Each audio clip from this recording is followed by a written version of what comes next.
just look at how long it took for the Assad regime to fall, right?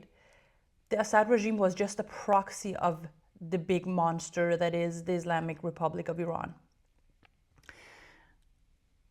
The regime in Iran is a clergy regime, and it is a terrorist regime, and it has ties to its funding, it's controlling, and it's not only funding and supporting, it's controlling Hezbollah, it's controlling the militias in Iraq. They're controlling what's going on in Yemen. They're controlling it. They're not just giving money, and they're not just controlling a lot of terrorist organizations throughout the region. They also have diplomatic ties to even Saudi Arabia now. That this is new, and this is because they are so weak that they need that relationship to work. And they started the war with Saddam Hussein. It was the beginning of the Sunni-Shia war that, went into the ISIS and the war in Syria. They are a menace. They are a barbaric regime. And Mossad writes, there should be a cost-benefit math between regime change and precision hits. The benefits were insufficient, consequences too severe. The negative impact of any strike outweighed its value in punishing the regime. In the end, it was a cost-benefit. That he's explaining why the U.S.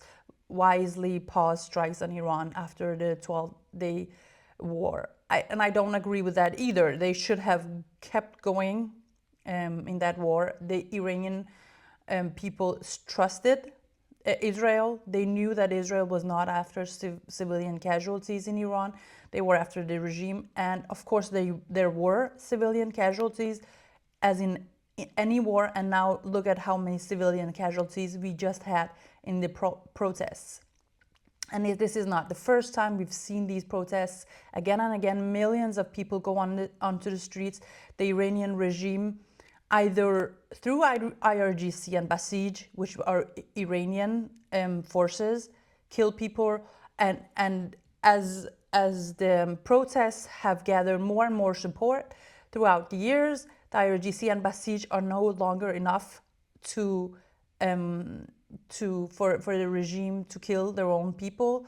So they gather people from the militias and terrorist organizations throughout the region that they pay for and they control to come in and kill Iranians. And people say, do you have documentation?